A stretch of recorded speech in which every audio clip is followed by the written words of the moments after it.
Armstrong, the All-American Boy. Wave the flag for Hudson High, boys. Show them how we stand. Ever shall our team be champions, known throughout the land.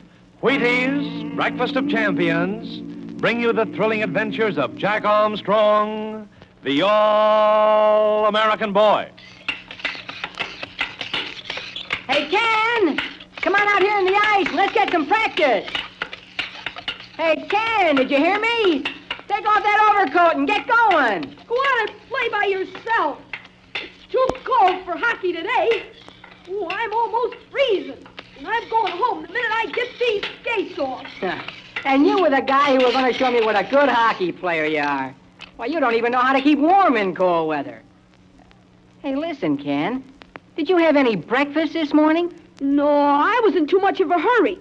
Promised you I'd meet you here at 8:30, so I skipped breakfast. Besides, I don't like the kind of breakfast my mother gives me in the cold weather. No breakfast, huh? Now, maybe that's the reason why you're feeling cold. Don't you know a hockey player needs a good breakfast in the morning? Now, why don't you eat Wheaties like I do? A good big bowl of Wheaties with some milk and fruit. Well, what do you mean, Wheaties? That's the kind of breakfast dish you eat in the summer. My mother says I need a hot breakfast in the wintertime. Hi there, fellas. Did I hear somebody arguing about breakfast? I'll say you did. Ken here says you gotta have a hot breakfast in winter. And I tell him you can go right on eating a dish like Wheaties if you want to. Who's right? You are, 100%. Wheaties are just as good as a hot-cooked breakfast dish for helping to keep you warm. You see, a large serving of Wheaties hands you a big supply of fuel energy units. Well, what are fuel energy units anyway? Well, they're a kind of nourishment you burn up in your body, just like a furnace burns up other kind of fuel. As long as your breakfast gives you enough of these fuel energy units, it doesn't matter whether you take that breakfast right out of the package or heat it on the stove. The heat of cooking doesn't count for a thing. But listen, you can feel the heat in a hot-cooked dish. Sure you can, but that kind of heat disappears in practically no time. Now, what you really want in cold weather is a breakfast like Wheaties, one that's rich in fuel energy units along with other kinds of nourishment an athlete needs. I'll bet that's it, Ken. If you eat Wheaties like I do, you won't mind the cold so much. Come on over to my house and we'll have some Wheaties now. Okay, fellas, and I can promise you that you're going to have a swell meal. I wish every fellow and girl in America could know what a real champion winter training dish Wheaties are. And you're mighty lucky to get all the Wheaties you want this time of year. And now, Jack Armstrong, the All-American Boy.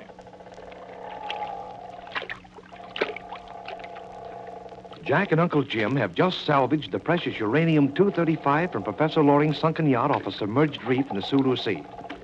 With the help of Billy, Betty, and the Filipino Michelle, they have hoisted the heavy box to the deck of the Spindrift, which is anchored above the sunken yacht. Jack is lashing the valuable box to the deck cleats, and Uncle Jim and the others are anxiously watching the approach of the power schooner Black Shark. On board the Black Shark are Chapato and Blackbeard and others of their crew have been following Uncle Jim to steal the precious uranium. And now, while the shimmering horizon of the Sulu Sea shows no sign, no help in sight, the crew of the Spindrift is about to up anchor and sail away from the submerged reef. Listen.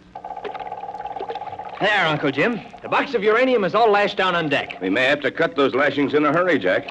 If the Black Shark tries to board us, that uranium goes overboard the instant they set foot on our deck. But what are we going to do now, Uncle Jim? The Black Shark's getting terribly close. We're going to hoist sail and leave this submerged reef, Betty. We'll try and prevent them from boarding us if we possibly can. Uncle Jim, I have a corking idea, if it'll work. What is it, Jack? Most of this submerged reef comes to within 3 or 4 feet of the surface. But this stretch here, where we cut across the reef, has about 7 feet of water over it. We know we can cross the reef there because we've done it. But jumping crickets, Jack, we're already across the reef. Yeah, of course we are, Billy.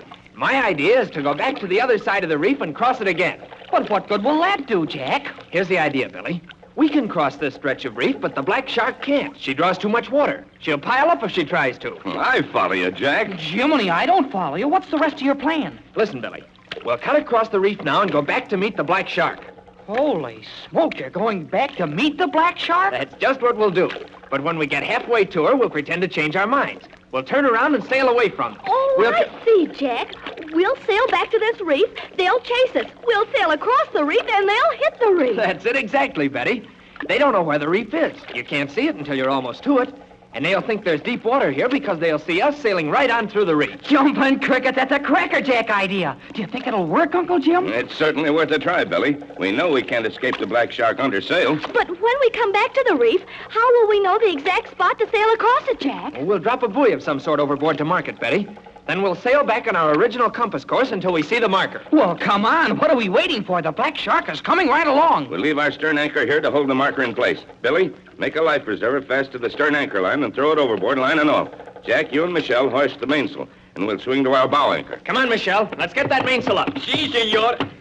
The sail's already out of stops, Michelle. I'll take the throat halyard, you take the peak. Ready? Me ready, Senor Jack. Then up we go. Haul away. That very smart idea you have, Senor Jack. We fool Chipato, huh? We no let him catch me. We won't let him catch anybody, Michelle. And he won't get the uranium either. He'll be stuck high and dry on this reef while we're sailing away. We got hurry, huh? Black shark not far away. We'll just about have time, Michelle. There, the throat's high enough. Hoist the peak a little higher. Attaboy. Now make your halyard fast. The life preserver is made fast and it's overboard, Uncle Jim. It makes a swell marker. That's fine, Billy. Now you and Michelle hoist the foresail. Betty, you hoist the jib. Jack, you lend me a hand with the bow anchor. We'll get it up and get underway. I hope this anchor isn't fouled on the coral reef, Uncle Jim. If it is, we'll cut the line and let her stay there, Jack. The black shark's getting pretty close. Yeah, we'll soon see if she's fouled. All set, Uncle Jim? All set, Jack. Lay hold. Heave.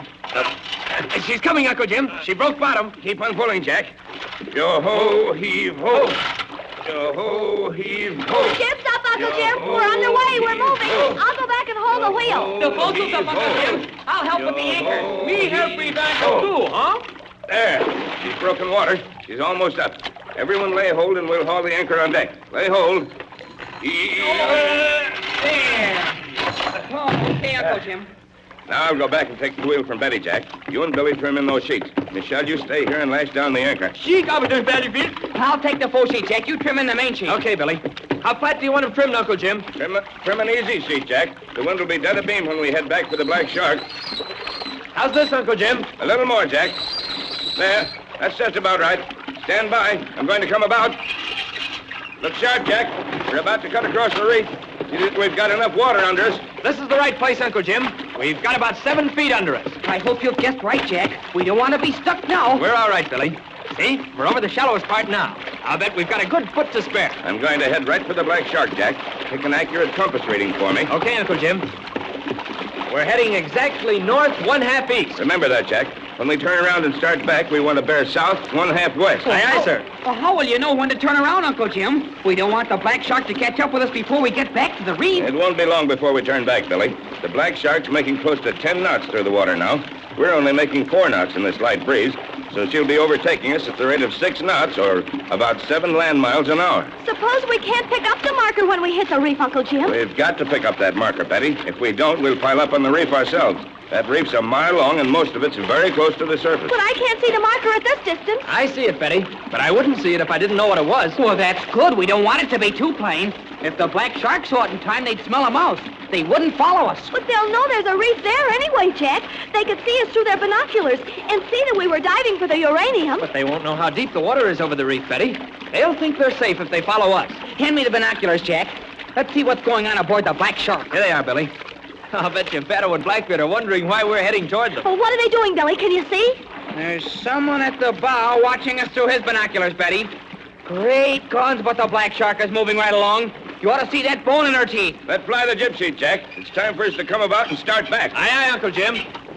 She's free. Hard to lee. We're coming about. All right, Jack. Trim in your main sheet. Oh, I hope we're heading back in the right direction. We are, Betty. Our course is south 1/2 west, plus a quarter point for drift to leeward. Jack, if they don't follow us over the reef, if they don't get stuck on the reef themselves, they'll board us just like pirates. Now, look at Michelle. He's keeping calm. And if Geppetto catches him, there's no telling what they won't do to it. Oh, Betty's not feeling calm. Are you, Michelle? Me trust Senor Jack. Me trust Senor Uncle Jim. They very smart man. They fool Chipato. They don't let Chipato catch me. That's a talking, Michelle. You saved Jack and Uncle Jim from the shark, and now we'll save you from Geppetto. But the black shark will catch us before we get back to the reef. She's getting so close. I can see everyone aboard her. There's one thing I'm certain of, Betty. I'm certain that as long as this breeze holds, we'll get to the reef before the black shark does. Can you see the marker now, Jack? I can't see a sign of it. We won't see it until we're almost there, Betty. Hand me the glasses, Billy. I'll see if I can pick it up. Okay, here you are, Jack. Gee, I hope we'll be able to find it when we get there. Yeah, I can see it now, Billy. We're heading just right, Uncle Jim. That's fine, Jack. We'll be to the reef in just a moment now. Suppose the black shark does hit the reef, Uncle Jim. Suppose they have to take to their boats. Will the crew be in any danger? They won't be in a bit of danger in this calm sea, Billy. They can get to one of the islands in their lifeboats with no trouble at all. They got one lifeboat with engines, Captain Perryfield. Then we surely won't have to worry about their safety, Billy. Look sharp now, everybody. We're getting close to the reef. Well, I'll say we are. Why, I can see the marker. See it, Betty? Just off the starboard bow. We want to hit the reef about 100 yards to the left of that marker, Billy. We're headed straight for the right place. It's getting shallow, Uncle Jim. I can see bottom now. Don't be alarmed, Betty. We know there's enough water for us at this point. If there's not, we'll soon find it out. We're almost to the reef. We're passing over it, Billy. See? It's getting deep again. And the black shark is right behind us. Look, I can see Blackbeard at the bow. And there's Geppetto with him. And Lazaro, too. They're worried about something. They know there's a reef here somewhere. If they keep coming much longer, Jack, we've done the trick. Wouldn't you think they'd have the sense to slow down, Uncle Jim? At the speed they're going, it'll take them a long time to stop. And it won't do them any good just to turn. They'd hit another part of the reef. They're so intent on catching us, they aren't paying much attention to the reef, Billy. They think it's safe enough to follow us. Look, Uncle Jim, Blackbeard sees the reef. He's pointing it out to Geppetto. Why, they'd signal full speed reverse. Look at the water churn up at their stern. They'll never be able to stop in time now. There they go. Look, they've struck the reef. Well, I'll say they've struck it. Look, Jack, the bow of the black shark is lifted high up out of the water. They've come halfway across the reef, Billy. Look, Uncle Jim, they'll never be able to get off. It wouldn't do them any good to get off, Jack. The bottom of the black shark must be ripped from stem to stern. If she slid off the reef, she'd sink like a stone. Are they in any danger, Uncle Jim? Not a bit, Betty. They can take to their lifeboats and get to safety any time they want to. But take a good look at the black shark, all of you. You've seen the last of her. The next typhoon will wash her down to the bottom of the ocean. That's where she ought to have been long ago, Uncle Jim. And now, what next? We're going to Mindanao, Jack. We're going to stop by at Zamboanga to deposit this uranium with the U.S. Army at Pettit Barracks. And then we're going into Mindanao to find Professor Loring and the White Sultan of Mindanao.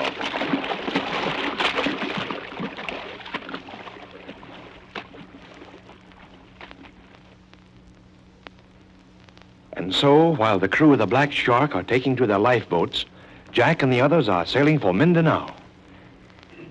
Half of their task is done, but a still harder task lies ahead. They must find the missing Professor Loring, held captive by some Moro tribe in the interior of Mindanao. And they must find out something about the legendary White Sultan of Mindanao and locate those rich deposits of uranium that lie in the interior. Impenetrable swamps, trackless jungles, hostile Moros all lie in their path. Strange adventures await them, and you won't want to miss a single exciting episode of all this. So listen in, all of you, at this same time next Monday for the first of a series of thrilling adventures in Mindanao, the wild island of the fierce Moros, with Jack Armstrong, the all-American boy. Now, be sure you've got plenty of Wheaties to last you over the weekend. You'll want them for breakfast in the morning and for a quick lunch anytime you get hungry.